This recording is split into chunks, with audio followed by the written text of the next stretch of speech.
Hi, Ron Benning here, team leader at the Ron Benning Real Estate Team and the Ron Benning Investment Network.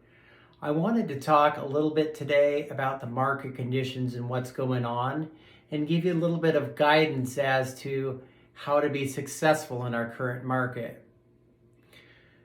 Now, most of you already know that my team is well known for doing great analytics, letting you have all the reports that compares the subject property to other properties and let you know where things are at. And most of the time that works great, but here's where there's a problem sometime. Right now, we are in a seller's market, and it is a strong seller's market. I've been in the real estate business for 32 years, and I don't remember when there was a time where it was more competitive than it is today. So what are we looking at, and what are we dealing with, and how do we deal with it? So pretty much across the board in all the markets that we're working in right now, what we are finding is the amount of pending sales in the last 30 days are at the highest level than they've been in 2 or 3 years. Now, when you combine that with the fact that the amount of inventory that we have available is at the lowest point in 2 or 3 years, this is leading to multiple offers almost every time that we're making an offer right now. So we have to ask ourselves, what is it that we can do to write better offers, to write offers that are more attractive to sellers? And a big part of that, although we don't want you to pay more than you need to, we also want you to be successful and at some point actually get a property that you're offering on. So what I'm going to do is I'm going to talk about a few things that we can do, and some of these things are within your control, and some of those things are not within your control. We certainly don't want you to do anything you're not comfortable with, but we also want you to understand some of the things that people are doing to be competitive in today's market. The most important thing and the easiest thing for you to control is the speed at which you look at the information and we get offers in on properties that you're interested in. We've had a lot of people that have some kind of a problem with the idea of writing an offer subject to inspection. These are not single family homes, and the expectation of 90% of these listings is that you are going to be making an offer subject to the inspection. I know that this gives people a little bit of worry sometimes, but you have to start thinking about this as a little bit different. We are in an active contingency area, and the contracts we use are active contingencies. And why that's important to you is that you can never lose your deposit until all contingencies are removed. If you default after all contingencies are removed, your deposit is at risk. So think of writing your offer is your ticket to get in to see the property. If you don't get an offer written on a good property within the first day or two, by the time we're writing an offer, most of the time it's too late, and we're just going to get a polite email, hopefully, telling us that the property is no longer available. So I want to urge you, if you find a property that you think is interested, let's go ahead and get an offer written. If you're working with one of my local market experts, get a hold of them. Let's get that offer written. There's just certain things that we have to do differently right now, because what sellers are looking for is certainty, as much certainty as they can get.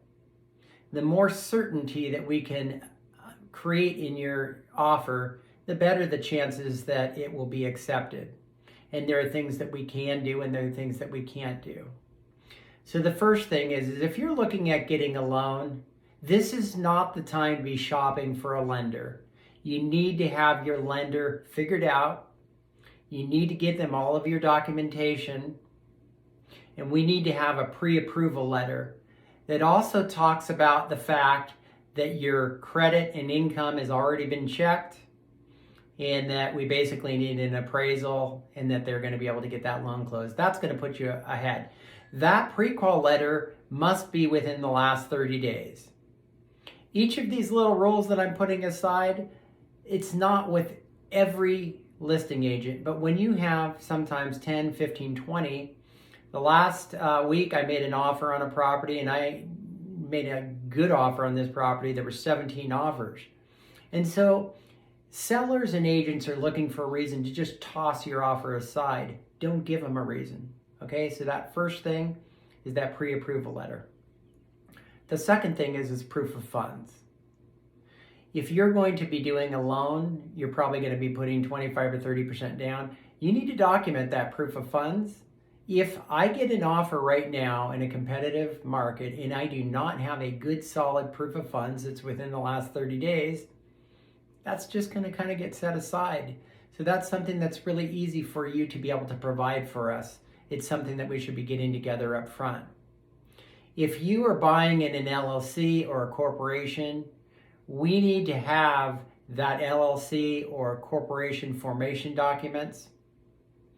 We also, on that proof of funds, it has to be from the corporation or members of that corporation or LLC that we can clearly trace it back to one of those people. If we don't have that, the offer is not going to get looked at. There's an apartment building that we offered on this last week, and that's exactly one of the holdups. So we're remedying that situation right now, but just keep in mind, somebody else may be writing that offer and have all their ducks in a line, and it may not be available by the time the people that are less prepared get that information back to the people. What are the sellers looking for? How can you write that offer that gets more attention? Well, they're looking for certainty. And if you were selling in a market where there was way more buyers than sellers, you would be looking for as much certainty as you can. Some of the ways that we can provide some of the certainty don't really put you at a lot more risk while making your offer much more attractive. So what are the things that we're talking about? Well, in a perfect world, you'd be writing a cash offer. If you have the ability to pull cash from whatever sources you have that's liquid and make a cash offer, even if you don't want to keep your property in cash, that is the single biggest thing that you could do to increase your odds of your offer being accepted. And we actually have a lender that we're working with that requires no seasoning. So if you have the liquid funds and you could have them available to pay cash, and then we get a refinance going within about 30, 35 days, 40 days of when escrow closes, you could have most of your money back out. So what that ends up looking like is when you do the refinance the day after close of escrow, you're going to get market rates, and you're probably going to be able to do a cash out refi anywhere from 65 to 75% of that market value. That can be a good tool for those of you that are in the position to do that. For people that are not in the position to do that, but maybe they can put down a bigger down payment, what we can do is we can get you fully pre-approved for your loan, and you could actually write an offer with no loan contingency. And I know this scares some of you because you're thinking, well, what if I don't get my loan?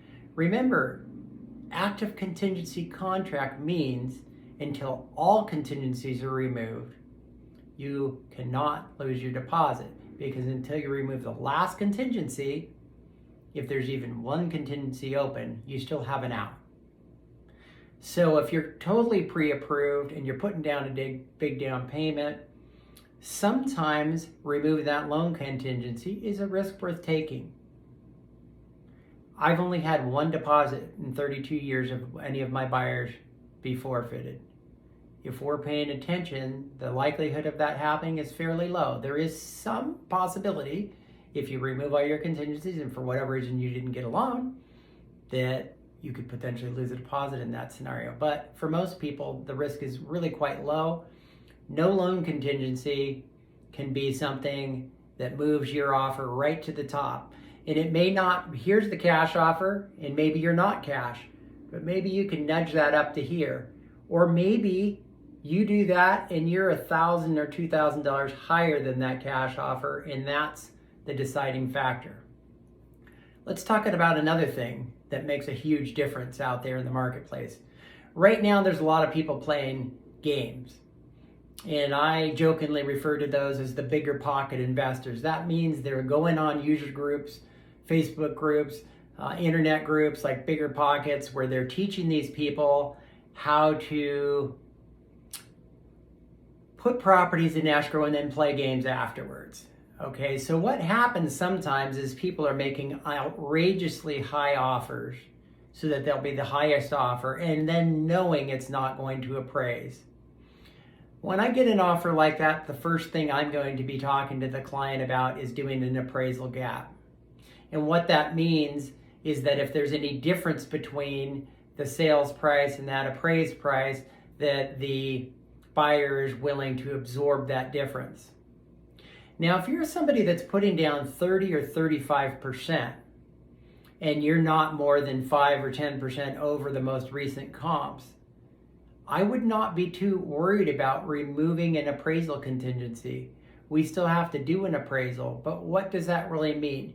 If we're using a conforming loan, the underlying loan is based on a 75% loan to value. So what does that mean? If you were putting down 35%, your property could appraise for as much as 10% under the asking price without it changing anything. No more down payment, no higher payment. Now let's say in that same example that you were putting down, say 30%, and it appraised for 35% under the asking price. You had already went up 5% over the asking price, and now it's 5% under. So what you would be doing in that case, if you were going to bridge that gap, you would be bridging 75% of the shortage there. Because had it appraised at the list price, you would have been putting that 25% down on that gap anyway. And so, again, not saying that this is for everybody, but if I'm looking at an offer, and I did an offer like this recently, where we waived the appraisal contingency, we waived the loan contingency, and we shortened up, which is the last set of contingencies, those buyer investigation periods. We can realistically shorten those up probably to about 10 days and still get a pest and a whole house inspection.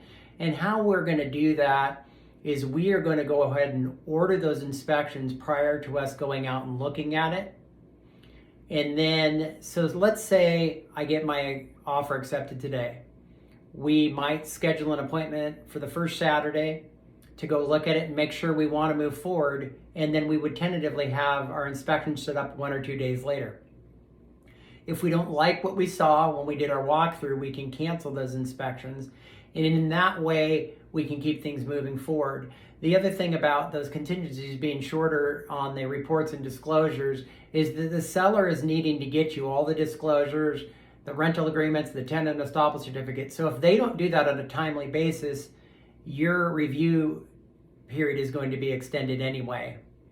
So a lot of these things that we can do to write a really clean offer and seemingly eliminate a lot of the risk of the sellers actually don't put you at much more risk anyway, because the bottom line is until that last contingency is removed, there's always a way for you to get out of that contract. Let's talk a little bit about what's happening on the pricing here. When I looked at the most recent information in most markets and sub-markets that we're doing business on, the average sale price is about 1 to 2% over the asking price. That can be a little bit misleading, because what happens is that there are some that were way overpriced and somebody made an offer lower. It is not unusual right now to look at the most recent comps and have properties selling for 5 to 15% over the most recent comps. So, not saying you have to do that, just making you understand what's happening right now. With any luck, market conditions will change over the next few months and we'll have a little bit more balance in the market. But today, these are the type of conditions that we're competing in. And if you've written a few offers and your offers are not getting accepted, you should talk to me or one of my local experts that's handling your sale and talk about how you might be able to implement some of these strategies with very little risk to yourself. We appreciate your business and the trust that you've put in us. We're going to work hard to get you that property or properties that you're looking for.